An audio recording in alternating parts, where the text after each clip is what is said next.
Stress అంటే ఇప్పుడు బయోలాజికల్గా చూసుకున్నాము అంటే ప్రతిసారి నోటిఫికేషన్ వచ్చినప్పుడు మనకు ఒక చిన్న హార్మోన్ స్పైక్ ఉంటుంది, కార్టిసాల్ స్పైక్. కార్టిసాల్ అనేది స్ట్రెస్ హార్మోన్. మనకి ఇన్ఫెక్షన్ వచ్చినప్పుడు లేదంటే సడన్ గా ఏదైనా పెద్ద థ్రెట్ వచ్చినప్పుడు అది పెరుగుతుంది.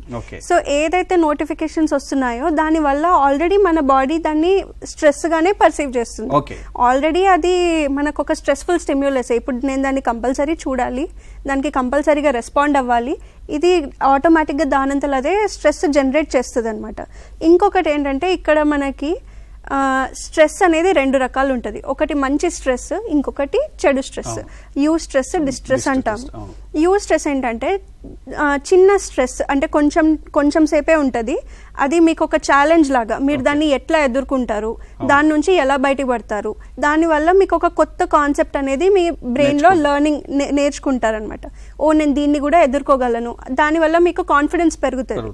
ఇంకొక యూ స్ట్రెస్ అంటే ఏదైతే మంచి స్ట్రెస్ ఉందో దాన్ని మనం స్వీకరించాలి. దాని నుంచి పారిపోవడానికి ట్రై చేయకూడదు, డిస్ట్రాక్ట్ చేయకూడదు. అంటే ఫోన్ చూసి కానీ వేరే విధాలుగా కానీ దాన్ని మనం ఎస్కేప్ చేయడానికి ట్రై చేస్తే మల్టిపుల్ లెర్నింగ్ ఆపర్చునిటీ ఏదైతే ఉందో నేను దీన్ని కూడా ఎదుర్కోగలను అనేది పోతుంది.